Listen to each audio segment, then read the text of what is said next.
Hi, welcome to current affair discussion. In today's class, we are going to discuss May 19th to May 21st current affairs. Let's go with the first question.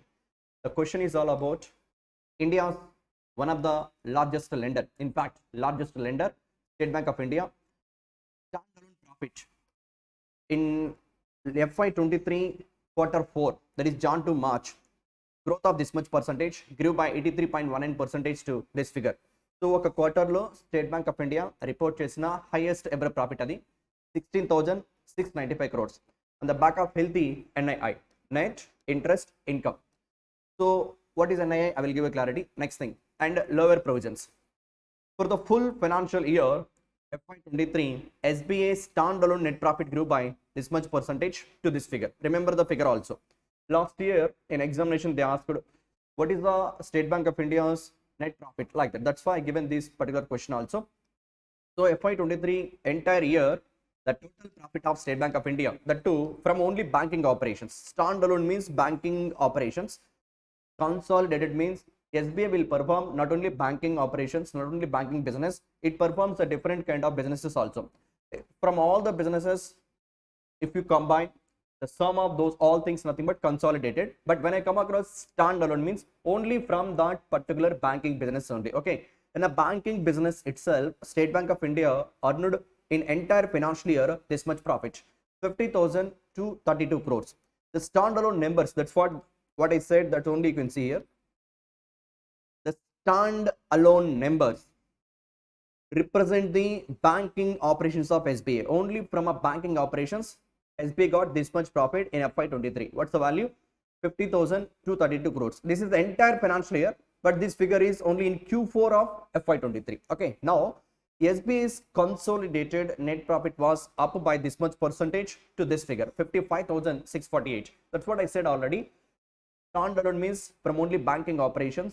Consolidated means including bank, if SBA is performing any other business activities from sum of all those banking plus sum of all the remaining earnings, if you combine them, that is called consolidated. It means the total State Bank of India consolidated profit in last financial year 55,648 crores, but from a banking perspective point of view, 50,232 crores in 2023. This is the second highest reported profit among listed companies. So in Indian stock exchange, like a very famous stock markets like NSE, BSE, National Stock Exchange, Bombay Stock Exchange, the companies which are listed in these two stock markets, among all the companies which presented the results highest ever profit, if you come across that category, the second highest profit reported by State Bank of India. My question is, which is the country which reported highest profit? Okay, if you look at here, which Indian company reported highest profit in FY23 among the listed companies?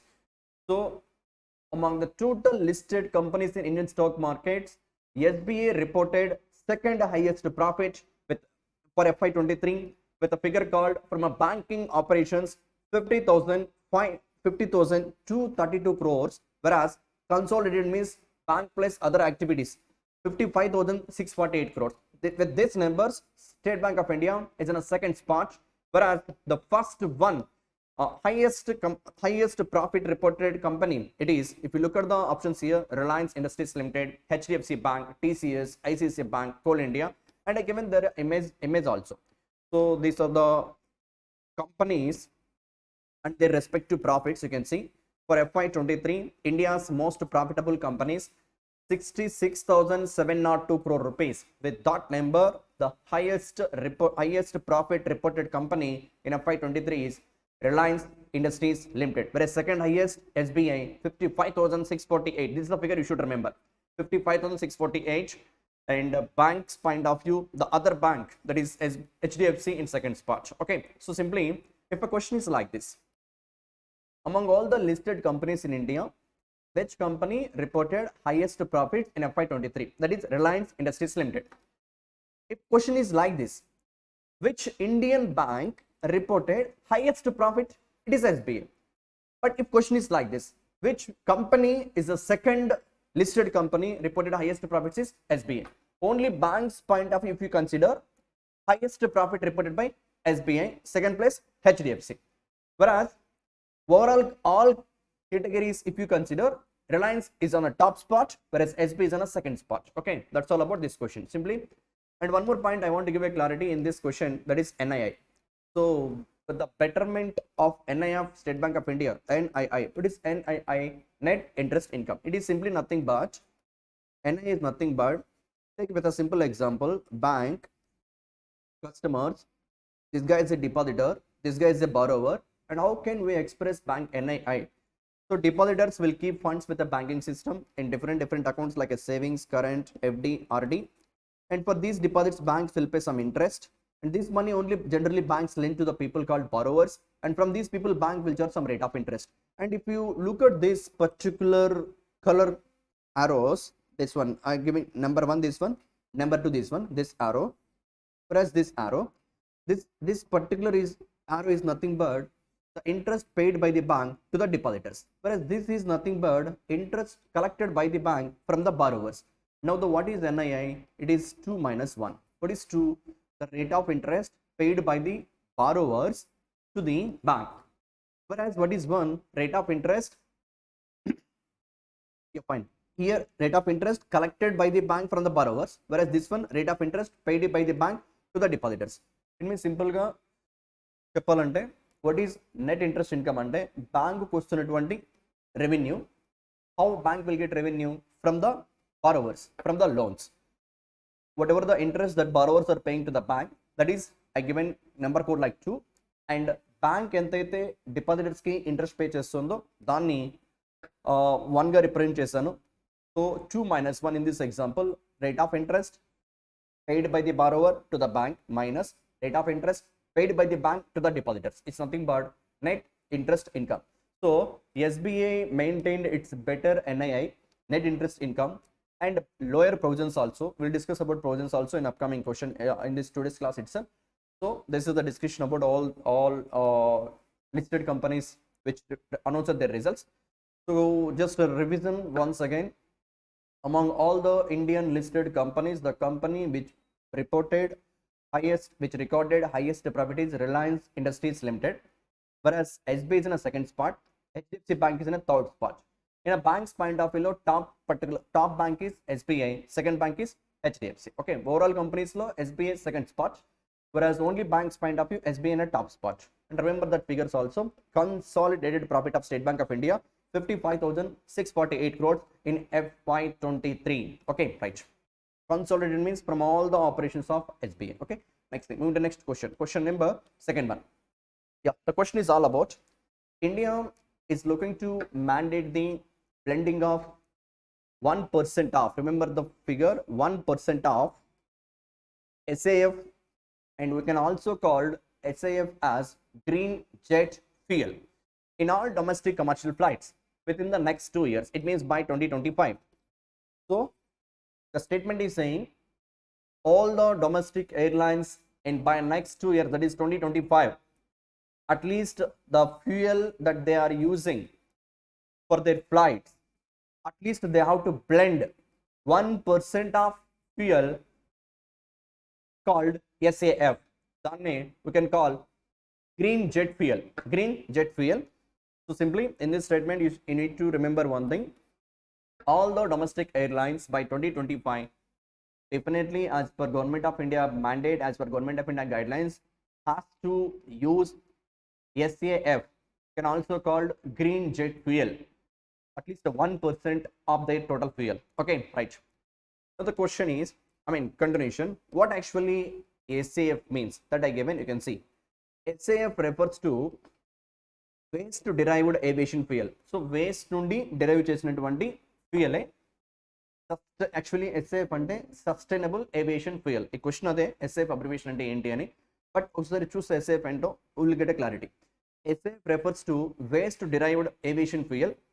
Unlike traditional jet fuels, it is made from various sources such as used cooking oil, agricultural waste, municipal solid waste, ఇవన్నీ కూడా based upon all these things this SAF ని produce చేయడం జరుగుతుంది.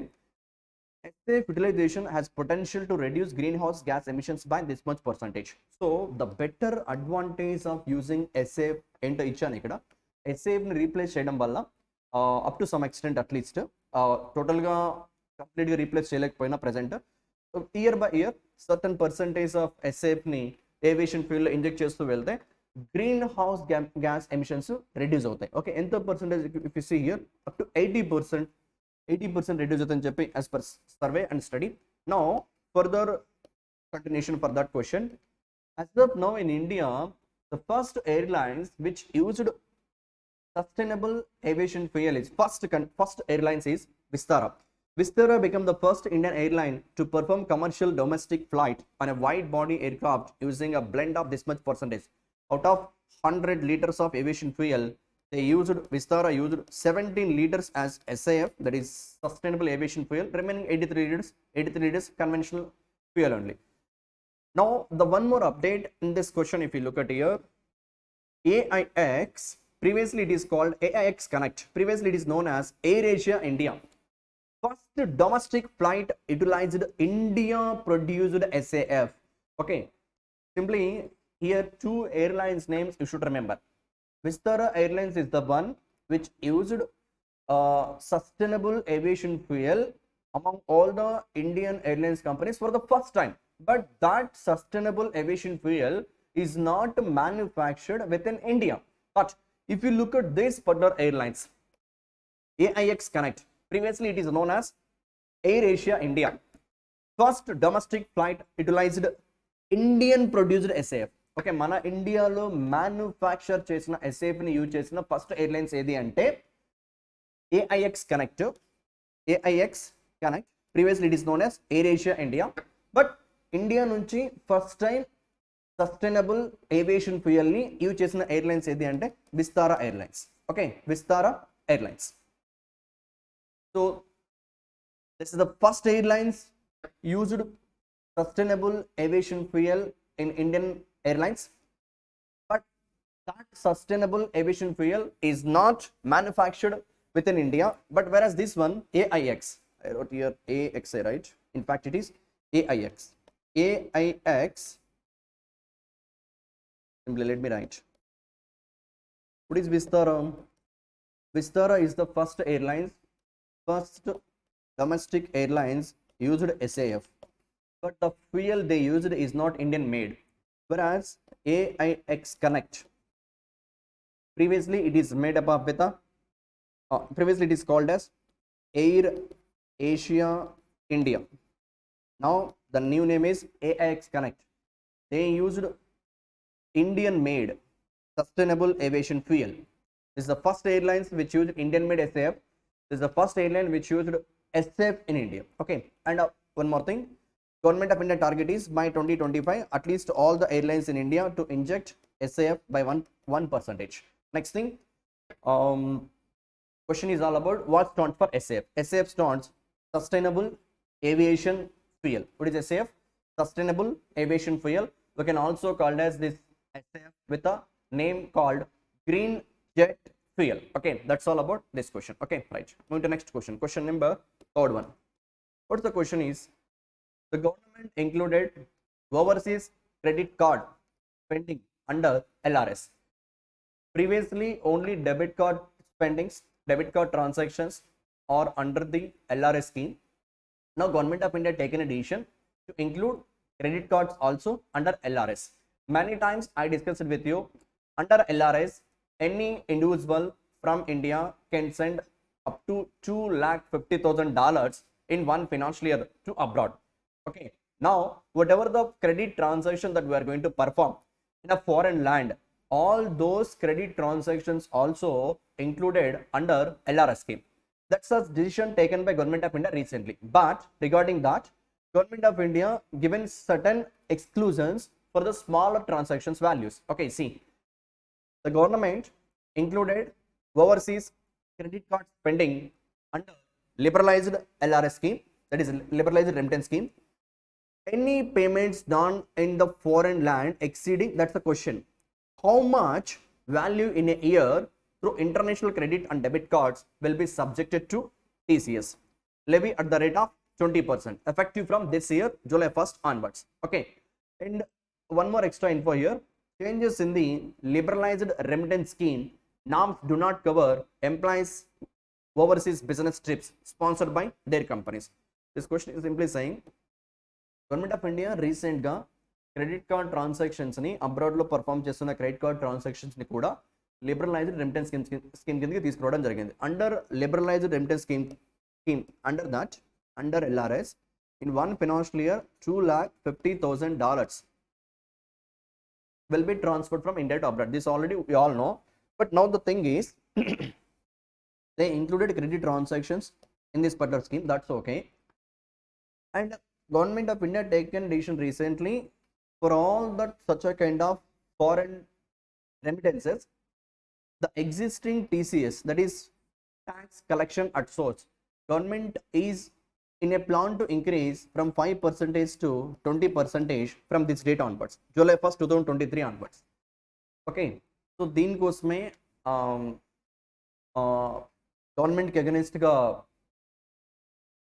Protest లాంటి things కొన్ని companies చేస్తే దానికి government కొంచెం ఎక్సెప్షన్స్ ఇవ్వడం జరిగింది, ఎక్స్క్లూజన్స్ ఇవ్వడం జరిగింది. ఏంటంటే ఏవైనా స్మాల్ ట్రాన్సాక్షన్స్ 7 lakhsకి బిలో ఉన్న transactions, any transactions which are below 7 lakhs will not be included under LRS. That's what the updated decision taken by the government of India. That's the correct answer for this question is 7 lakhs. See here, any payments done in the foreign land exceeding how much 7 lakh value in a year through international credit cards as well as debit cards will be subjected to TCS levy at the rate of what percentage? 20% from this July onwards. Okay, ఎప్పుడు ఆ number exceed అయిన తర్వాత, which number 7 lakhs, below 7 lakhsకి ఈ particular LRS scheme కింద include చేయరు, and TCS కూడా 20% applicable అవుదని చెప్పి గుర్తుపెట్టుకోవాలి. And next thing, one more thing ఏంటంటే గవర్నమెంట్ ఆఫ్ ఇండియా ఇచ్చిన క్లారిటీ ఏంటంటే ఎవరైనా బిజినెస్ పర్పస్తో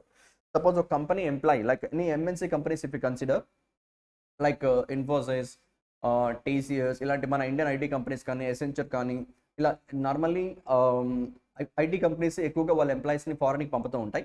ఓకే, సో అలా ఒక కంపెనీ తరపున కనుక ఒక ఎంప్లాయీ ఫారెన్ని విజిట్ చేస్తే in that scenario look at here, changes in the liberalised LRS scheme norms do not cover employees overseas business trips. అంటే బిజినెస్ ట్రిప్స్ పరంగా వెళ్తున్నటువంటి ఎంప్లాయీస్ యొక్క ఎక్స్పెండిచరు LRS స్కీమ్ కిందకి ఇంక్లూడ్ అవ్వదు. అది somewhat relief for the such a kind of organizations as well as that employee also. Okay, right. So simply ఏవైనా foreign ల్యాండ్లో ఏవైనా క్రెడిట్ కార్డ్స్ యూజ్ చేసినా, డెబిట్ కార్డ్స్ యూజ్ చేసినా below 7 lakhs వరకు tax collection at source pay చేయాల్సిన పని లేదు. Liberalised remittance scheme కిందకి ఇంక్లూడ్ అవ్వదు. బట్ 7 lakhs కన్నా ఎక్కువ కన్నా ట్రాన్సాక్షన్ జరిగితే, whether it is maybe credit card or it may be debit card ద్వారా, then in that scenario from upcoming July 1st 2023 onwards, government is in a plan to impose tax collection at source. What percentage? Existing 5% ని 20% కి increase చేస్తున్నారు. And ఇక్కడ extra information I provided for you people. See, TCS, what is TCS? Tax collection at source. Rules for other remittances. Okay, ఈ rules other రెమిటెన్సెస్కి existing ఎలా ఉన్నాయి just for awareness purpose. Foreign ల్యాండ్లో కన్నా ఉంటే, if amount for education purpose is loan from a financial institution as defined in section 80E, ఒకవేళ India నుంచి ఫారెన్కి ఎడ్యుకేషన్ పర్పస్కి, హైయర్ ఎడ్యుకేషన్ పర్పస్కి, వాట్ ఎవర్ ఎడ్యుకేషన్ పర్పస్ కన్నా వెళ్తూ ఉంటే బ్యాంక్స్ ఇచ్చిన లోన్స్ పైన TCS ఎంత అప్లికబుల్ అవుతుందంటే just only 0.5% will apply above threshold of 7 lakh from this date onwards, from July 1st onwards. అది ప్రీవియస్ ఉన్నది, దాన్ని కంటిన్యూ చేస్తున్నారు. ఇలా అనుకుందాం for understanding purpose. Bank loan 20 lakhs ఇచ్చింది అనుకుందాం for education purpose. 0.5% means 10% means 2 lakhs, 1% means 20,000, whereas 0.5% means 5,000.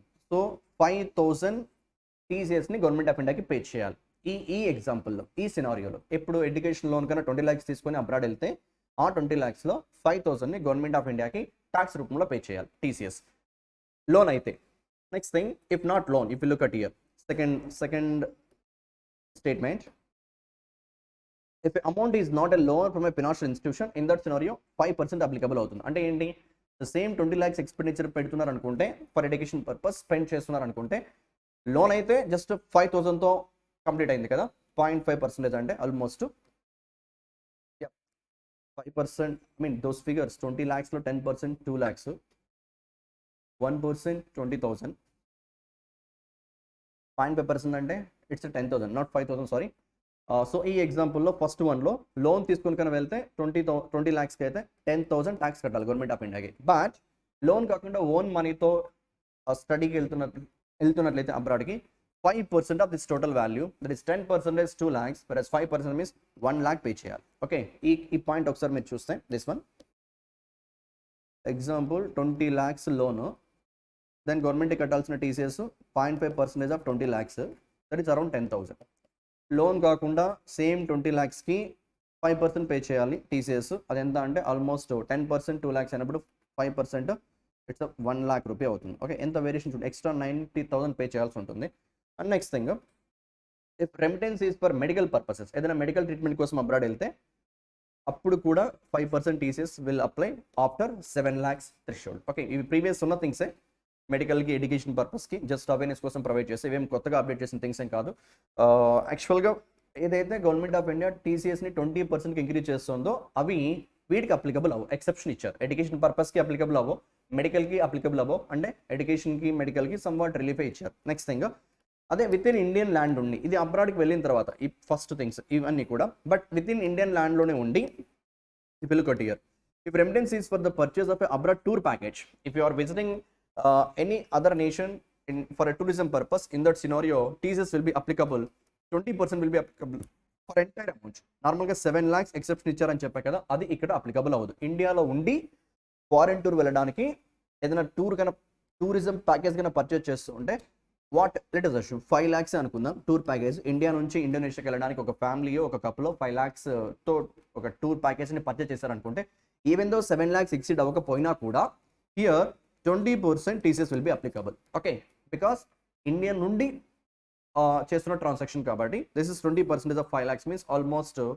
10% 50,000. Again here they has to pay extra 1 lakh in the form of taxes only. And if the remittance is for any other purposes like purchasing foreign companies shares, bonds, real estate or gifts, in that scenario 20% TCS will be applicable. If just for extra info purpose, అంటే foreign కంట్రీస్ని visit చేయడానికి కొంచెం costly అవుతుంది from July 1st 2023 onwards. But for small ట్రాన్సాక్షన్స్కి అయితే up to 7 lakhs వరకు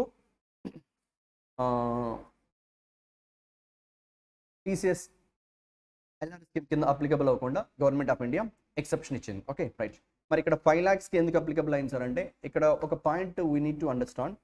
Indian ల్యాండ్లో ఉండి పర్చేజ్ చేస్తున్న టూరిజం ప్యాకేజ్కి ఫారెన్కి వెళ్ళాక స్పెండ్ చేస్తున్న థింగ్స్ అనే థింగ్ని డిఫరెన్స్గా we have to consider.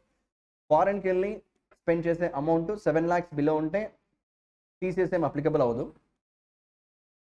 7 lakhs దాటిన తర్వాతే టీసీఎస్ 20% అప్లికబుల్ అవుతుంది. Okay right, so that's all about this question. You should remember this one. Foreign ల్యాండ్లో క్రెడిట్ కార్డ్ని కానీ డెబిట్ కార్డ్ని కానీ యూజ్ చేసి 7 lakhs కన్నా బిలో ట్రాన్సాక్షన్స్ కన్నా ఉంటే టీసీఎస్ పే చేయాల్సిన పని లేదు. 7 lakhs కన్నా ఎక్కువ కన్నా క్రాస్ అయితే then we have to pay tax of 20% to the government of India. Okay right, that's all about this question. Move to next question.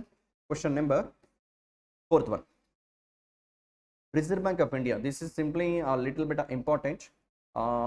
This kind of question they asked in exam many times. RBI transferred how much surplus amount of money to government of India for the financial year so on అని చెప్పి already many times అడిగాడు. దాన్ని base చేసుకొని ఇక్కడ ఈ discussion and ఇక్కడ numbers మీరు గుర్తుపెట్టుకోవాలి. ఏ నెంబర్ గుర్తుపెట్టుకోవాలో డిస్కషన్లో క్లారిటీ వస్తుంది. చూద్దాం ఒకసారి. ఈ ఇమేజ్ ఏంటి, revenue boost amounts almost this are the figures.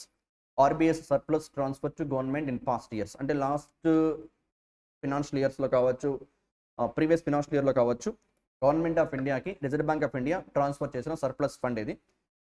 First question complete చేద్దాం. Will come across image once again. Okay right, so let me come across here. Reserve bank of India approves 87,416 crore surplus transfer to government for 2022-23. We should identify the correct statement. 22-23 means complete అయినటువంటి financial year. FY23లో government of ఇండియాకి reserve bank of India transfer చేసిన surplus amount ఎంత అంటే 87,416 crores. Okay, this figure is important, you should remember. For FY23, Reserve Bank of India transferred how much surplus amount of money to Government of India? 87,416 crore rupees. 87416 crore rupees. Okay, right. Now, what is this surplus fund and how this mechanism works? All those things with the options I given here. Let's go with one by one. First option A. RBI adopted the Economic Capital Framework, ECF. Economic Capital Framework based on the recommendations by this committee, Dr. Bimal Jalan Committee. Okay, it was required to maintain a contingency risk buffer of this much in the range of 5.5% to 6.5% of its balance sheet. So 2019 లో RBI committee వేస్తే ఆ కమిటీకి head ఈ person doctor Bimal Jalan committee. ఆ committee ఏం చెప్పిందంటే reserve bank of India contingency risk బఫర్ని ఈ రేంజ్లో మెయింటైన్ చేస్తూ 5.5 to 6.5% of their balance sheet. నార్మల్గా state bank of India RBI యొక్క బ్యాలెన్స్ షీట్ ఎంత ఉంటుందంటే అరౌండ్ ఆ ఫిగర్ FY22 డేటా, FY23 ఇంకా రావాల్సి ఉంది. FY22 డేటా చూస్తే ఒకసారి దాదాపు 62 లక్షల కోట్లు ఉంది. ఇది total balance sheet. What is balance sheet in fact? So simply let me give a clarity. Balance sheet nothing but one side assets, other side liabilities, right? At the bottom of this balance sheet we can consider total assets, total liabilities of particular organization. So FY22 Reserve Bank of India total balance sheet value nearly 61.9 lakh crores. I taken a round figure 62 lakh crores. Okay, but FY23 balance sheet may be further improvement వచ్చి ఇది ఒక 70 లక్షల కోట్లు అయింది అనుకుందాం. Okay, FY23లో reserve bank of India balance sheet nearly 70 lakh crore rupees. What Bimal Jalan committee is saying of the balance sheet value, ఇక్కడ మన ఎగ్జాంపుల్లో 70 లక్షల కోట్లు, దీంట్లో 5.5 నుండి 6.5% ఈ రేంజ్లో ఈ పర్సంటేజ్ అంటే take around figure 6%. Understanding purpose 70 lakh crores-లో 6% అంటే 4.2 lakh crores. 7 6 42 అంటే ఆర్బీఐ ఏం చేయాలంటే కంటింజెన్సీ రిస్క్ బఫర్ అని చెప్పి టోటల్ బ్యాలెన్స్ షీట్ వాల్యూ ఎంత 70 lakhs crores, దాంట్లో ఈ రేంజ్లో percentages I take around figure 6%. It means number is around 4.2 lakh crore-ని బఫర్గా మెయింటైన్ చేయాలి. ఎందుకు? Because if you look at the option B will get a clarity. See option B, the contingency risk buffer is a specific provision, just like a provision, it's a buffer and kept by the central bank primarily to be used during any, this is the point you should focus, to be used during any unexpected and unforeseen contingencies. Contingencies అంటే ఏదైనా emergency టైంలో financial crisis వస్తాయి, banking system collapse అయ్యే విధంగా కానీ ఉంటే, so అలాంటి financial crisis టైంలో స్టెబుల్గా ఉండడం కోసం బిమల్ జలన్ కమిటీ ఏం రికమెండ్ చేసిందంటే reserve bank of India balance షీట్లో 5.5 to 6.5% రేంజ్లో కంటింజెన్సీ రిస్క్ బఫర్ని మెయింటైన్ చేయాలి. Okay, these unforeseen contingencies could include depreciation of securities values, risk from monetary rate policy changes, systematic risk to the system, etc. Systematic risk అంటే maybe Indian banking సిస్టమ్కి ఎక్కువ NPS కన్నా ఉంటే collapse అయ్యే possibilities ఉంటాయి. ఇలా global వైడ్గా ఏదైనా ఎకనామికల్ క్రైసిస్ వస్తే బ్యాంకింగ్ సిస్టమ్ సఫర్ అవుతుంది. సో అలాంటి బ్యాడ్ టైమ్స్లో తట్టుకొని నిలబడాలి అంటే, బెటర్గా ఉండాలి అంటే, స్టాండర్డ్ని మెయింటైన్ చేయాలి అంటే ఆర్బీఐ ప్రతి సంవత్సరం బ్యాలెన్స్ షీట్లో సర్టెన్ పర్సంటేజ్ ఆఫ్ అమౌంట్ని కంటింజెన్సీ రిస్క్ బఫర్గా మెయింటైన్ చేయాలి. అండ్ ఆ రిస్క్ బఫర్గా మెయింటైన్ చేసిన తర్వాత ఏదైనా సర్ప్లస్ ఫండ్స్ ఉంటే వాటిని గవర్నమెంట్ ఆఫ్ ఇండియాకి డివిడెండ్ రూపంలో ఆర్బీఐ ట్రాన్స్ఫర్ చేస్తూ ఉంటుంది. ఈ క్వశ్చన్ అంతా అదే. Okay, so by maintaining contingency risk buffer, then if there will be any surplus amount, RBI will transfer money to government of India. So from where this money government of India receives from RBI, and because government of India having ownership in certain public sector banks. In India there are public sector banks, around 12 public sector banks are there. If SBI is doing profitable manner, then in SBI State Bank of India is one of the owner. Obviously government of India is the one of the owner in SBI. Government of India is the one of the owner. Obviously, if SBI is in a profitable position, government of India also will get some profits. అలా all public sector units నుండి government of ఇండియాకి రావాల్సినటువంటి డివిడెండ్స్ని ప్రతి సంవత్సరం contingency risk బఫర్ని maintain చేస్తూ సర్ప్లస్గా ఉన్న అమౌంట్ని reserve bank of India government of ఇండియాకి ట్రాన్స్ఫర్ చేస్తూ ఉంటుంది. అండ్ ఎంత కంటింజెన్సీ రిస్క్ బఫర్ని మెయింటైన్ చేయాలంటే in the ratio in the percentage of this of what balance sheet. And contingency risk buffer ఎందుకు యూస్ఫుల్గా ఉంటుందంటే if Indian economy face these kind of situations, what are they? Unforeseen contingencies could include depreciation of securities values, risks from monetary rate policy changes, systematic risks to the system. ఇలాంటివి ఏమైనా face చేయాల్సి వచ్చినప్పుడు ఆ బఫరే కాపాడుతూ ఉంటుంది Indian banking సిస్టమ్ని. Okay, right. So next thing, at the end of a financial year, the RBI transfers the surplus funds to the government as per the economic capital framework adopted by its board. That's what I said already. In 2019, as per the recommendations by Bimal Jalan Committee, Reserve Bank of India at the end of every financial year transfers the surplus fund to the government as per the ECF. What is ECF? Economic Capital Framework. Okay. Under that ECF only, now RBI transferred surplus funds to Reserve Bank of India for FY23. What value? 87,416 crore rupees. Right. Next thing. Option D. The board of RBI in India, that's what? The board of RBI in India approved this much value. What's the value? 87,416 crore of surplus transfer to the government for FY23. And said it maintained contingency risk buffer of this much percentage. Actually, that committee recommended maintaining contingency buffer risk buffer in the range of 5.5 to 6.5%, and RBI board decided to maintain this is at 6%. Over the last few years, it had maintained contingency reserves at this much value, 5.5%, but this year they have raised the contingency reserve to 6% as a conservative move. And this will ensure that strong buffers are built in a good times. When we are in a good time, then if we maintain a higher buffer, when we face any bad situation in the future, then at that time we will survive, right? అంటే మనం గుడ్గా ఉన్నప్పుడే బఫర్ని కొంచెం ఎక్కువగా maintain చేస్తే రేపు ఫ్యూచర్లో ఎప్పుడైనా any uncertain situations, bad times కన్నా ఇండియన్ బ్యాంకింగ్ సిస్టమ్కి వస్తే ఆ సిచ్యువేషన్స్ని తట్టుకొని నిలబడగలిగే పాసిబిలిటీ ఉంటుంది కదా, అదే చెప్తుంది this particular point. Okay, now one more extra info here.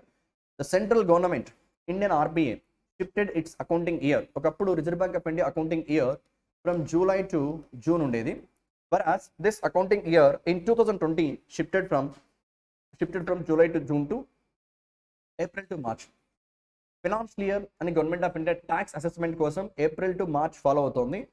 దానికి సింక్ అయ్యే విధంగా రిజర్వ్ బ్యాంక్ ఆఫ్ ఇండియా 2020లో అకౌంటింగ్ ఇయర్ని ఏప్రిల్ టు మార్చ్కి షిఫ్ట్ చేయడం జరిగింది. ఏ ఇయర్లో షిఫ్ట్ చేసింది? 2020 ఇయర్. అది కూడా గుర్తుపెట్టుకోండి. That will be fine. Okay, that's all about this question. All are true as per this question point of view. Okay, so what the thing, let me come across now the image. What is that image? If you look at this image, this image simply reflects year by year RBI transferring surplus funds to Government of India under Economic Capital Framework. Okay, and as of now, the highest ever transfer made by Reserve Bank of India to RBI in which year? FY19 financial year. Remember that thing also. FY19, what value? 1,75,988 crore rupees. 1,75,988 crores. This is in which year? FY19. But the number which is in news for us is 87,416 crores. Two figures you should remember. Maybe this figure is not, no need to remember, but at least remember the year. In which financial year Reserve Bank of India transferred till date highest ever surplus funds to Government of India? If that's the question, it is FY19. But if the question is like this, in FY23, Reserve Bank of India transferred how much surplus funds to Government of India under Economic Capital Framework by maintaining contingency risk buffer of 6%. If that's the question, the answer is 87,416 crores. That is 87,416 crore rupees transferred by RBI to Government of India for FY23. That's all about this question. Moving to next question, right? And this question is all about GEM. GEM simply Government Electronic Marketplace. Okay, what is this portal means? All the government agencies like a state governments, central government, union territories may purchase the required infrastructure for the maintenance of their state government offices, central government offices, and union territories offices. The government of India launched one electronic marketplace. Like you and me, ఎలాగైతే ఫ్లిప్కార్ట్లో అమెజాన్లో orders ఇస్తామో e-commerce websites నుండి, same manner government offices కూడా కావాల్సిన ఇన్ఫ్రాస్ట్రక్చర్ని, machinery ఎక్విప్మెంట్స్ని purchase చేసుకోవడం కోసం గవర్నమెంట్ ఆఫ్ ఇండియా 2016లో లాంచ్ చేసిన ఒక మార్కెట్ ప్లేసే GeM, that is GeM starts this one, government electronic marketplace. Government electronic marketplace. And you can, if you see the image, you will understand everything by searching product, adding to the cart, all like the way that we order from Flipkart and Amazon, the same way government agencies also can order. Now using this portal, generally every state government and the UT central government will purchase their infrastructure. The question in FY23, in last financial year, which state government emerged as the largest buyer of goods and services among all states and UTs from government portal GEM? అంటే 22-23 financial year లో ఏ Indian state purchased highest amount of goods and services from government owned GeM portal? That's a question. Okay, ఏ state purchase చేసిందంటే ఎక్కువగా GeM పోర్టల్ని use చేసి, జెమ్ అంటే ఏంటి? Government electronic market place. It is, if you look at the options, Uttar Pradesh. Option A is the correct answer for this question point of view. Which one? Uttar Pradesh. A state government 2022-23 financial year లో GeM portal ని use చేసి highest value of goods ని procure చేసుకుంది అంటే it is Uttar Pradesh. Okay, now regarding this GeM portal కొన్ని points ఇచ్చాను ఇక్కడ. Let's see points to learn to improve your knowledge. If you look at here, the GEM portal was launched on this date, August 9, 2016. For what purpose? Online purchase of goods and services by all the central government ministries and departments. As I said already, through this portal, any government or agency or any state government or any UT or a central government also can purchase the required infrastructure for them online itself. Okay, right. Next thing, among central government ministries, ఇది కూడా current affair thing. Among central government ఉన్నటువంటి central government మినిస్ట్రీస్లో ఏ ministry gem portal నుండి ఎక్కువగా purchase చేసిందంటే the Power Ministry was the top buyer in 2020-23 from this platform, and the second place it is Ministry procured goods and services. I mean that value. Second ministry is, it was followed by Defense Ministry and Ministry of Petroleum, Natural Gas, Steel Ministry, Ministry of Health and Family Welfare. ఇవి government of India central government point of view చూస్తే ఎక్కువ goods ని procure చేసుకున్న ministry. First thing ministry of power, second ప్లేస్లో ministry of defence, third ప్లేస్లో ministry of petroleum, right? Ministry of petroleum and natural gas, ministry of petroleum and natural gas. And fourth ప్లేస్లో ministry of steel. And fifth ప్లేస్లో the top 5 ministries.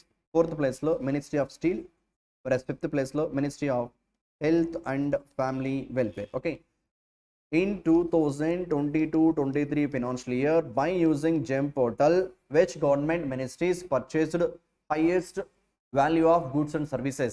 If that's a thing, the top 5 ministries, if you look at here, Ministry of Power, Ministry of Defense, Petrol and Natural Gas, Ministry of Steel, Ministry of Health and Family Welfare. Okay, states point of view, Uttar Pradesh on top spot. Okay, next thing. And ఈ concept GeM అంటే government agencies government owned electronic market place నుండి purchase చేసుకునే కాన్సెప్ట్ని India ఏ countries నుండి inspire అయ్యి ఈ కాన్సెప్ట్ని తీసుకురావడం జరిగిందంటే, if you look at this particular point, South Korea KONEPS is the largest such platform in the world currently. GEM stands at the మన Indian GeM portal world wide that business value పరంగా third ప్లేస్లో ఉంది. మరి second ప్లేస్లో Singapore ఉంది. వాళ్ళ పర్టికులర్ నేషన్ యొక్క గవర్నమెంట్ యొక్క పోర్టల్ ఏంటంటే GE biz. Okay, maybe government electronic business meaning వచ్చే విధంగా. So top 3 countries, first one is South Korea, second one is Singapore, third one is India. So ఇలా ఈ కంట్రీస్ని చూసి ఇన్స్పైర్ అయ్యి మన ఇండియా కూడా జెమ్ పోర్టల్ని లాంచ్ చేయడం జరిగింది ఇప్పుడు 2016లో. అండ్ 2020-23 ఫైనాన్షియల్ ఇయర్లో హైయెస్ట్ గూడ్స్ ని సర్వీసెస్ ని ప్రొక్యూర్ చేసుకున్న స్టేట్ ఏంటంటే Uttar Pradesh. Whereas ministries point of view, ministry of power, ministry of defence, ministry of petrol and natural gas, ministry of steel, ministry of health and family welfare top 5. And GeM portal ఇయర్లో launch చేశారంటే 2016 That's the year. Okay, right. So that's all about this question. Moving to next question. Question number, we completed fifth one, right? Next sixth one. What is the question? A very happy thing. This question, if you look at here, as you are bank aspirants, especially public sector banks aspirants, all the public sector banks in India in recent years, last year, this year, they are in a good position. They are reporting better profits. And this question is all about that particular thing only. See here, profits. When you're doing any business, if you're earning profits, no, it's definitely a good kind of feel for you or else me, and even for the banking system also. And it's a good thing because if a banks are in a profit now, then automatically they will try to expand their branches. Automatically they want to recruit extra manpower. Then more number of jobs will be created, and the youth of this nation will get employment. That's a good sign, good indication. Let's go with this question, right? From posting a total net loss of this much figure in FY18 లో మన India bank position ఎలా ఉంది అంటే, especially public sector banks గురించి question అంతా కూడా ఎలా ఉంది మన ఇండియన్ బ్యాంక్స్ పొజిషన్ అంటే, ఆల్ బ్యాంక్స్ కంబైన్డ్గా పోస్ట్ చేసిన లాస్ ఇంత 85,390 crores అలా ఉంది. కాబట్టి గవర్నమెంట్ ఆఫ్ ఇండియా బ్యాంకింగ్ సిస్టంలో రీఫార్మ్స్ కోసం బ్యాంక్స్ని ప్రైవేటైజేషన్ చేయడమో, క్యాపిటల్ ఇన్ఫ్యూషన్ చేయడమో, అండ్ నెంబర్ ఆఫ్ వేకెన్సీస్ తగ్గిపోవడమో జరుగుతూ వచ్చాయి every year. But see now the situation, the position of Indian banks, the public sector banks have come a long way as their profit touched record high, highest ever in FY23.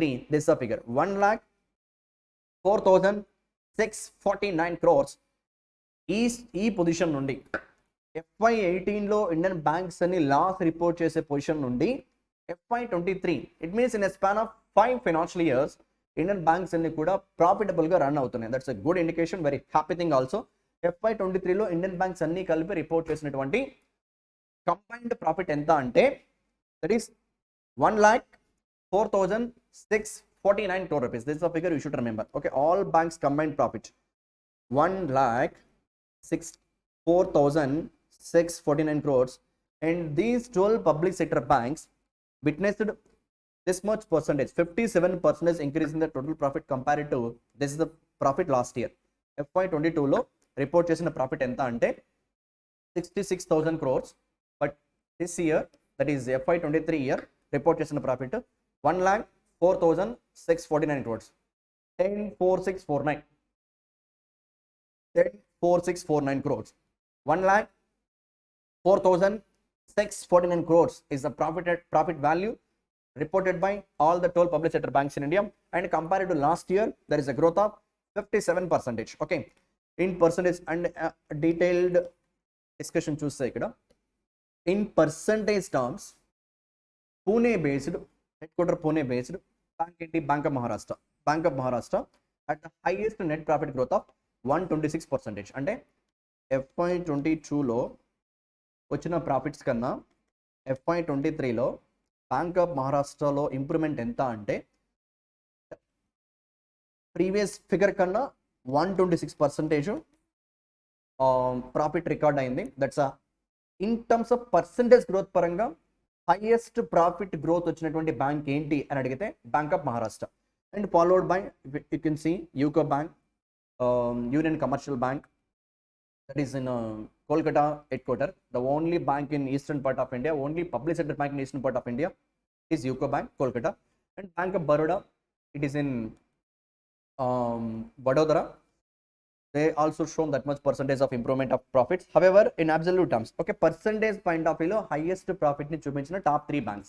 ఏంటి top 3 banks in terms of percentage growth, right? Bank of Maharashtra, UCO Bank, Bank of Baroda. ఇవి percentage point of view top 3 banks. But absolute numbers పరంగా చూస్తే, అంటే ఎక్కువ amount పరంగా, ఎక్కువ profit report చేసిన banks పరంగా చూస్తే, SBI has reported an annual profit of 50,232 crores. First question నేను మీతో మాట్లాడా, హైయెస్ట్ ప్రాఫిట్ రికార్డ్ చేసినటువంటి కంపెనీ లిస్టెడ్ కంపెనీస్లో రిలయన్స్ ఇండస్ట్రీస్ లిమిటెడ్ అని చెప్పి, సెకండ్ హైయెస్ట్ SBI అని చెప్పి మాట్లాడా. ఓన్లీ బ్యాంకింగ్ సిస్టమ్ నుండి వచ్చిన ప్రాఫిట్ అయితే SBIకి this the figure 50,232 crores.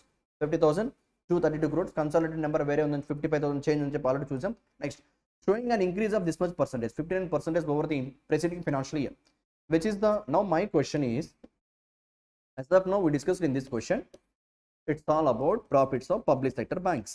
How many? 12. What is the combined profits of all public sector banks in India? 1,46,049 crore rupees.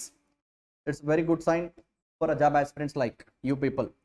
And of this value, highest ever profit, more than almost half, which bank reported highest profit? And State Bank of India. What's the value? Only banking business nundi 50,232 crores. 50,232 crores. Okay, right. Now, this is absolute numbers point of view. But in terms of percentage, if you consider the top three banks, what are they? Bank of Maharashtra, UCO Bank, and Bank of Baroda. So my question, among these 12 public sector banks, many public sector banks, among these 12 public sector banks, which is the only public sector bank posted a 27% decline in annual net profit from this is the last year profit of that bank, whereas in FY22, FY22, the bank which is in discussion here in our question, last year they posted this much profit, 3,457 crores they posted in last year, but in FY23 they posted 2,507 crores. So bank is in a profit only, but profit declined to this figure. Okay, they're in profit, that's a happy thing, but profit decline in there. Except this bank, remaining all 11 public sector banks shown improvement in their profit. Okay, last year figure kanna ee year announce chesina figures lo profit paranga anni public sector banks 11 public sector banks improvement చూపిస్తే ఒక్క public sector banks decline చూపించింది. Profitable గానే ఉంది, but profit decline అయింది. ఆ bank ఏది అంటే it's Punjab national bank. If you look at the options here, that is PNB stands for Punjab National Bank. That's all about this question. So what we learned here, all the 12 public sector banks are in a profitable position only, with a combined profit of all PSBCs more than 1 trillion, more than 1 lakh crores, 1,46,049, that is not 46,000, 1,04,4649, 649 crores, 1,04,649 crores. This is the combined profit of all public sector banks, and the highest profit reported by State Bank of India. It's of 50,232 crores. Okay, right, that's a figure, right? Yeah. And in terms of percentage growth point of view, if you see, top spot Bank of Maharashtra, second spot UCO Bank, third spot Bank of Baroda. Whereas the only bank which shown decline in profit number, it is Punjab National Bank, a Delhi based Punjab National Bank. Okay, that's all about this question. To the next question, question number 7th one. The question is all about green deposits. Now we need to understand what is actually green deposit, what is their purpose, what is their objective, all those things. RBI recent గా green deposits కి సంబంధించి కొత్త guide lines issue చేయడం జరిగింది. కొన్ని guide lines issue చేయడం జరిగింది. ఆ green deposits, if you look at the image, ఏదైతే మనీ ఉందో, దిస్ మనీ, ఈ మనీని దేనికోసం వాడతారంటే సస్టైనబుల్ ఎన్విరాన్మెంట్ డెవలప్మెంట్ కోసం వాడతారు. Okay, if you look at here greenery, if you look at here, and let's go with the question one by one point. RBI's green deposits framework. Now we should identify the correct statements. Reserve Bank of India has announced a new framework to offer green deposits to the customers, aiming at developing green finance ecosystem in India. So objective is, by providing green deposits to the customers, Reserve Bank of India objective is for the development of green finance ecosystem in our nation. Okay, GFS stands green finance ecosystem. For the development of green finance ecosystem, RBI came with a guidelines for green deposits. Let's go with one by one, right? Option A, Reserve Bank of India has announced a new framework to offer green deposits to the customer. That's what we discussed already. Now this framework will come into effect from upcoming June. It means we are now on May 22nd, 23rd. The framework will come into effect from next month starting itself, June 1st, 2023 onwards. These guidelines will be applicable on what? On green deposits. Now let's see what actually green deposit all explained for. A green deposit refers to an interest bearing deposit received by regulated entity, nothing but a banks, like the banks or under the control of RBI, right, for a fixed period where the proceeds earmarked for allocation towards green finance. Okay, so what is this point C is saying? Green deposit అంటే ఏంటంటే interest bearing deposit received by regulated entities like a bank for a fixed period, for a certain tenure, 1 year, maybe 2 years, maybe 3 years, maybe like that, with the proceeds అంటే అలా వచ్చిన డబ్బుని earmarked for allocation towards what? Green finance. అంటే ఏదైతే customers మనలాంటి people బ్యాంక్స్కి వెళ్ళి green deposits కన్నా open చేస్తే మన మనీని అక్కడ ఇన్వెస్ట్ చేస్తే ఆ ఫిక్స్డ్ టెన్యూర్కి ఆ మనీని బ్యాంక్స్ కంపల్సరిగా గ్రీన్ ఫైనాన్సింగ్ కోసమే యూజ్ చేయాలి. గ్రీన్ ఫైనాన్సింగ్ అంటే ఏంటి? సస్టైనబుల్ డెవలప్మెంట్ గ్రోత్ని కోసమే ఏవైతే ప్రాజెక్ట్స్ ఉంటాయో, అంటే ఇప్పుడు సపోజ్ ఒక పెట్రోల్ పంపు లేకపోతే what we call fossil fuels నుండి వస్తున్నటువంటి ఫాజిల్ ఫ్యూయల్స్ కోసం ఒక ప్రాజెక్ట్ సెటప్ చేస్తే, ఫాజిల్ ఫ్యూయల్స్ అంటే like petrol, diesel, all those things, and when we burn petrol, diesel, all those things, carbons will emit, and those projects are not definitely green financing projects. Green financing projects ante enti? Like solar plant establishment, wind plant establishment. For that purposes, if a banks offer a financial support, and that finance is considered as green financing. And this green deposits objective is especially to give some boost for the green finance ecosystem in India. Okay, right. Next thing, the framework is applicable to scheduled commercial banks. ఏ banks కి green deposits సంబంధించిన frameworks applicable అవుతాయంటే scheduled commercial banks like public sector, private sector, foreign banks, including small finance banks also, but there is exclusion for these banks, excluding RRBs, local area banks, and payment banks. Payment banks first of all loans say ఇవ్వవు. Okay, right. And green deposits కూడా accept చేయడానికి లేదు. And all deposit taking non banking financial companies, ఇవన్నీ exclusion ఉన్నటువంటి banks ఏంటి? RRBs, LAB, local area banks, payment banks, and non deposit taking NBFCs, continuation.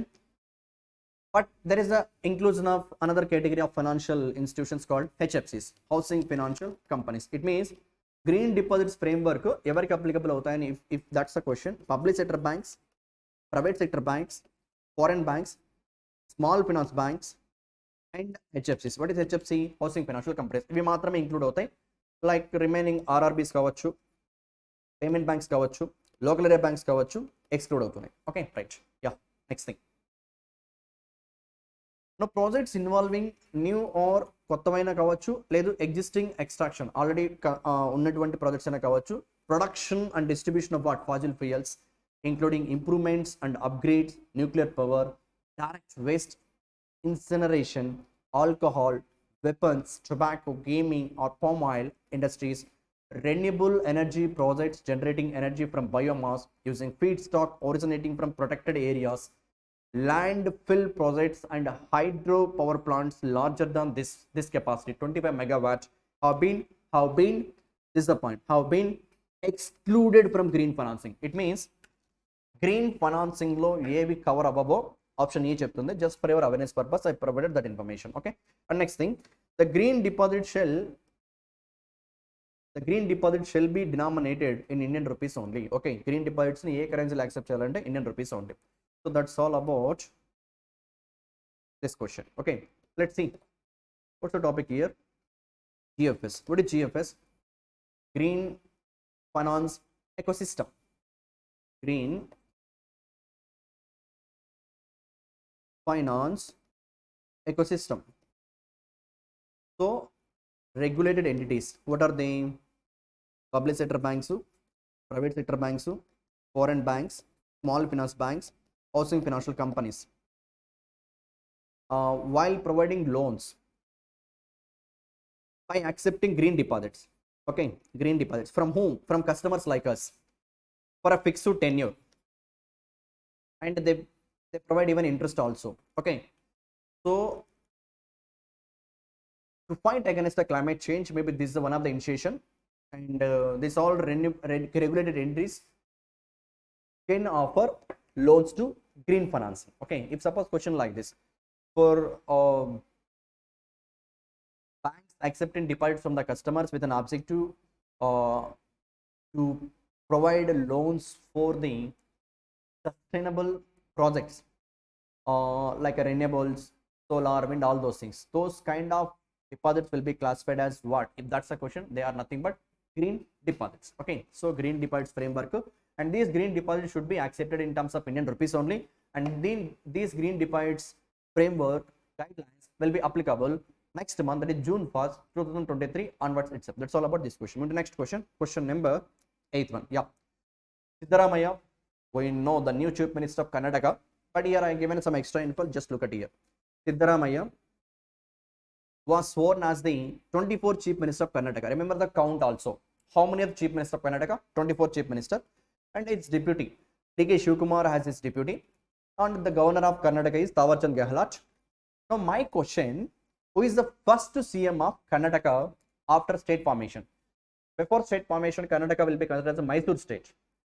In 1956, along with the Andhra Pradesh, this is also one state formed. Now first Karnataka state. And how many times? One more extra question here.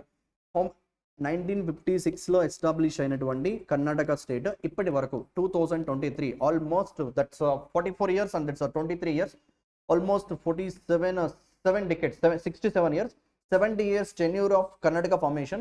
Till date, how many times in Karnataka president rule was imposed? Okay, president rule ఎప్పుడు impose చేస్తారు? ఒక political పార్టీకి full majority లేక government collapse అవ్వడం వల్ల కావచ్చు. 6 months నార్మల్గా president rule ఉంటుంది. ఎవ్రీ 6 monthsకి ఒకవేళ నీడ్ ఉంటే ఎక్స్టెండ్ చేస్తూ ఉంటారు. Okay, right. So simply president రూల్ని ఏ ఆర్టికల్ ప్రకారం ఇంపోజ్ చేయొచ్చు అనేది కూడా ఇక్కడ ఇచ్చాను. Article number 356 of Indian constitution. Okay, so now my question, first chief minister of Karnataka ఎవరు? స్టేట్ ఫార్మేషన్ అయిన తర్వాత, అండ్ ఇప్పటికీ కర్ణాటకలో ఎన్ని టైమ్స్ ప్రెసిడెంట్ రూల్ తీసుకొచ్చారు? ఇప్పుడు కూడా ఆప్షన్స్, అన్ని ఆప్షన్స్ 6 times ఇచ్చా, అంటే ఇప్పటికీ కర్ణాటకలో ప్రెసిడెంట్ రూల్ 6 times వచ్చింది. And who is the first chief minister of Karnataka after state formation? This guy. B, option B, S Nijalingappa. Okay, Nijalingappa is the first chief minister of Karnataka state after state formation. But Mysore state ఉంది, 1956 ఉందని చెప్పాను కదా, అప్పుడు ఈ is the first chief minister, K Chengalraya Reddy. Okay, ఈ is the first guy for a Mysore state, and after state formation first guy is yes Nijalingappa. Okay, ఈయన యాక్చువల్గా ఓవరాల్గా 4th గా కన్సిడర్ చేస్తూ ఉంటారు, బట్ స్టేట్ ఫామ్ అయిన తర్వాత ఫస్ట్ పర్సన్గా చెప్తూ ఉంటారు S Nijalingappa. Okay, and obviously Karnataka capital it's Bengaluru, అది everybody knows. Okay, so simply this question, 24th chief minister of Karnataka Siddaramaiah from Indian National Congress, తెలిసిందే మనకి, is deputy DK Shivakumar. And till date Karnataka how many times president rule? 6 times. And first chief minister of Karnataka, yes Nijalingappa. Okay, right.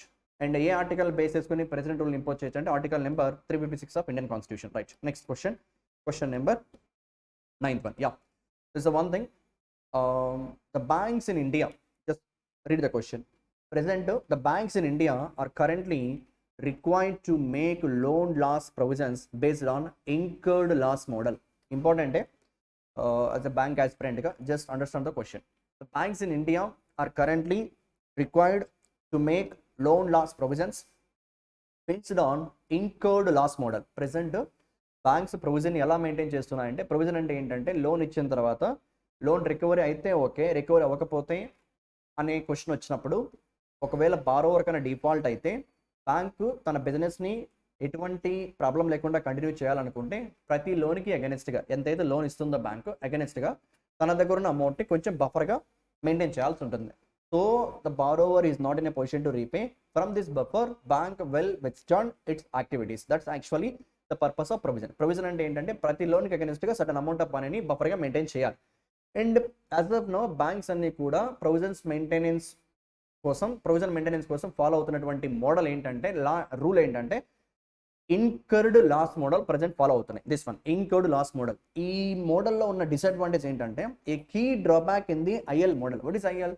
Incurred loss model was that usually banks made, if you look at this one, usually banks made a key drawback in the incurred loss model was that usually banks made provisions with a significant delay after the borrower may have started facing financial difficulties. hereby increasing their credit risk. Okay, ఏంటి incurred loss model అంటే? Incurred loss model అంటే suppose let us assume state bank of India offered a loan to some person called A an amount of 500 crore rupees, right? What is incurred loss model? Until this asset has standard asset. What is standard asset? An asset which is generating income regularly, nothing but standard asset. Asset standard అసెట్గా ఉన్నప్పుడు provisions అంటే ఏంటి? ఇచ్చిన లోన్లో certain amount of మనీని బఫర్గా maintain చేయడం. Provisions చాలా తక్కువ పర్సెంటేజ్ మాత్రమే మెయింటైన్ చేయడం జరుగుతుంది. Okay, but once it become NPA, non performing asset, అంటే లాస్ ఐడెంటిఫై చేసిన తర్వాత ప్రెసెంట్ ఇంకర్డ్ లాస్ మోడల్ ఏం చెప్తుందంటే వన్స్ బికమ్ ఎన్పిఏ, ఎన్పిఏ అంటే నాన్ పర్ఫార్మింగ్ అసెట్, అంటే లోన్ రీపేమెంట్ ఆగిపోవడం వల్ల డెఫినెట్గా బ్యాంక్ సఫర్ అవుతుంది. అంటే లాస్ ఐడెంటిఫై చేసిన తర్వాత ప్రొవిజన్ని మెయింటైన్ చేస్తున్నాయి బ్యాంక్స్ ప్రజెంట్ ఈ మోడల్లో, ఇంకర్డ్ లాస్ మోడల్లో. అండ్ దీనివల్ల బ్యాంక్స్కి క్రెడిట్ రిస్క్ పెరిగిపోయి some times banking system collapse అయ్యే ఛాన్స్ కూడా ఉంది. సో దాన్ని అవాయిడ్ చేసే ఉద్దేశంతో Now RBI has proposed a framework for adopting ECL based approach. న్యూస్లో ఉంది, డెఫినెట్గా ఎగ్జామ్స్లో యాజ్ ఇట్ ఈస్గా ఈసీఎల్ అబ్రివేషన్ ఏంటి అని అడగచ్చు. అందుకే క్వశ్చన్ ఇచ్చాను. ECL based approach. ఏంటి ECL based approach? For provisioning by banks in case of loan defaults. Previous follow అవుతుంది incurred loss model. Now RBI ఏం చెప్తుందంటే ఈసీఎల్కి తొందరగా షిఫ్ట్ అవ్వమని చెప్పి బ్యాంక్స్కి గైడ్లైన్స్ని ఇష్యూ చేయడం జరుగుతుంది. ఆర్బీఐ చెప్పిన మాట కూడా, ఎప్పుడైతే ఈసీఎల్ గైడ్లైన్స్ని ఇష్యూ చేస్తామో నేను, ఆ డేట్ తర్వాత వన్ ఇయర్ లోపు మీరందరూ ఇన్ ద సెన్స్ బ్యాంక్స్ అందరూ కూడా ఇండియాలో ఈ మోడల్కి షిఫ్ట్ అవ్వాలి టు మెయింటైన్ ప్రొవిజన్ అనేది ఆర్బీఐ యొక్క ఇంటెన్షను. అండ్ దానికి సంబంధించి ఇండియన్ బ్యాంక్స్ అసోసియేషన్ రీసెంట్గా బ్యాంక్స్ తరపున ఎక్స్ట్రా టైం అడిగింది. అండ్ ఆ టైం అన్ని పక్కన పెడితే నౌ ఈసీఎల్ అంటే ఏంటి, ఐఎల్ అంటే ఏంటి క్లారిటీ కోసం. ఐఎల్ అంటే ఏంటి, ఇంకర్డ్ లాస్ మోడల్ అంటే ఏంటి? లోను లాస్గా ఐడెంటిఫై చేసిన తర్వాతే ప్రజెంట్ ప్రొవిజన్స్ మెయింటైన్ చేస్తున్నాయి. అండ్ ప్రొవిజన్స్ మెయింటైన్ చేయలేని బ్యాంక్స్ దివాలా తీస్తాయి. That's the problem. Whereas ECL model ఏంటో చూద్దాం ఒకసారి. చూడండి, RBI has proposed a framework for adopting ECL based approach for provisioning by banks in case of loan defaults. Loan default అయితే ఫ్యూచర్లో maybe ECL model base చేసుకుని ప్రొవిజన్ని maintain చేయాలి. అదేంటో చూస్తే under this practice, which practice? Under this ECL model practice, a bank is required to estimate expected credit losses based on forward looking estimations. అంటే ఏంటి? లోను ఎన్పిఏగా అవ్వక ముందే, ఒకవేళ ఎన్పిఏ అయితే ఎలా ఆ సిచ్యువేషన్ని తట్టుకొని నిలబడగలగాలి అనే పాయింట్ని ముందుగానే ఫోర్కాస్ట్ చేసి ప్రొవిజన్స్ని మెయింటైన్ చేస్తే ఈవెన్ అది ఎన్పిఏగా మారినా కూడా సఫర్ అవ్వకుండా బ్యాంకింగ్ బిజినెస్ స్టేబుల్గా ఉంటుందనే ఆబ్జెక్టివ్తో దిస్ ఈసీఎల్ కాన్సెప్ట్ తీసుకురావడం జరుగుతుంది. No question is what stands for ECL? ECL simply expected credit loss. If you look at the options, option C expected credit loss present follow అవుతుంది IL model. Soon అంటే it will take time. 23లో ఉన్నాం, 24 కానీ 25 కానీ 26, ఇంకా next 2-3 ఇయర్స్లో ECL మోడల్కి banks అని shift అవ్వచ్చు. బట్ ఇది ఈసీఎల్ ఎక్స్పెక్టెడ్ క్రెడిట్ లాస్ అంటే క్రెడిట్ లాస్ని ముందుగానే ఎక్స్పెక్ట్ చేసి దానికి అనుగుణంగా ప్రొవిజన్స్ మెయింటైన్ చేసే కాన్సెప్టే ఈసీఎల్. ఓకే, దీనికి సంబంధించి కొన్ని ఇమేజెస్ చూస్తే ఇక్కడ see here expected loss. RBI discussion paper says banks to classify under this ఈసీఎల్లో ఏంటంటే banks to classify all loans investment into 3 categories. Loans ఇచ్చి ఉంటారు కదా, ఆ లోన్స్ అన్నిటి కూడా 3 స్టేజెస్గా క్లాసిఫై చేసి స్టేజ్ 1, స్టేజ్ 2, స్టేజ్ 3. స్టేజ్ 1 అంటే కొంచెం రిస్క్ తక్కువ, స్టేజ్ 2 కొంచెం రిస్క్ ఎక్కువ, స్టేజ్ 3 కొంచెం రిస్క్ ఇంకా ఎక్కువ ఉండేలా క్లాసిఫై చేసి వాటికి అనుగుణంగా తగ్గట్టుగా ప్రొవిజన్స్ మెయింటైన్ చేయాలి. సో స్టేజ్ 1 ఇప్పుడు look at year 12 month expected credit loss stage 1 అయితే, lifetime expected credit loss stage 2 అయితే. వెరాజ్ ఇంకా స్టేజ్ 3 సిచ్యువేషన్ చాలా దారుణంగా అయి ఉంటుంది. లైఫ్ టైమ్ ఎక్స్పెక్టెడ్ క్రెడిట్స్ దాన్ని కంటిన్యూ చేస్తూ ఇంట్రెస్ట్ రెవెన్యూ ఇప్పుడు look at year effective interest on gross carrying amount ఎంత లాస్ అవ్వచ్చు అనే పాయింట్, ఇంట్రెస్ట్ ఎంత లాస్ అవ్వచ్చు లేదా ఇంట్రెస్ట్ రెవెన్యూ ఎంత వస్తుంది అనే పాయింట్ని బేస్ చేసుకుని this one. But anyway, so present all the banks while maintaining provision they are following incurred loss model. Soon maybe they are in a plan to shift to ECL model. Incurred loss model లో లోను ఎన్పిఏగా identify చేసిన తర్వాత మాత్రమే provision maintain చేస్తున్నారు. వెరాజ్ ECL మోడల్లో లోను different స్టేజెస్ని ముందుగానే predict చేసి report చేసే డేట్ ఏదైతే ఉంటుందో ఆ డేట్న ఆ లోన్ స్టేటస్ ఎలా ఉంది, రిస్క్ ఎక్కువ ఉందా తక్కువ ఉందా దాన్ని బేస్ చేసుకొని ప్రొవిజన్స్ మెయింటైన్ చేయాలని చెప్పి ఈ concept of ECL, expected credit loss model. Okay right. And it improves definitely the financial position of banks in future. But profits కొంచెం తగ్గొచ్చు, ఎందుకంటే ఫస్ట్ ప్రొవిజన్స్ని మెయింటైన్ చేయాల్సి వచ్చినప్పుడు ఆటోమేటిక్గా లోన్స్ ఇచ్చే కెపాసిటీ కూడా తగ్గుతుంది. కాబట్టి వన్ టైం సఫర్ అవుతాయి ప్రొవిజన్ మెయింటైన్ చేయడం కోసం. వన్స్ ఆ ప్రొవిజన్ మెయింటైన్ చేసిన తర్వాత డెఫినెట్గా బ్యాంకింగ్ సిస్టమ్ వెరీ స్టేబుల్గా ఉంటుంది ఈ డిసిషన్తో. Okay right. Next thing and the final question of today's discussion as usual national parks. And already last 2 days, last 2 classes we discussed about national parks in Andhra Pradesh, Telangana. Now another southern state, that is Tamil Nadu. In Tamil Nadu there are 5 national parks, and if you look at the park names also in a color map I given here, this is a map of Tamil Nadu. 5 national parks. See, Gindi National Park, almost in a border of if you look at here, this is the location of Gindi National Park. Okay, and next thing, Mudumalai National Park here, Mukurthi National Park, and Indira Gandhi దాన్ని Annamalai national park అంటారు. And ఇప్పటికి 4. And one more thing, Gulf of Mannar marine national park. Okay, so what are the 5 national parks in Tamil Nadu?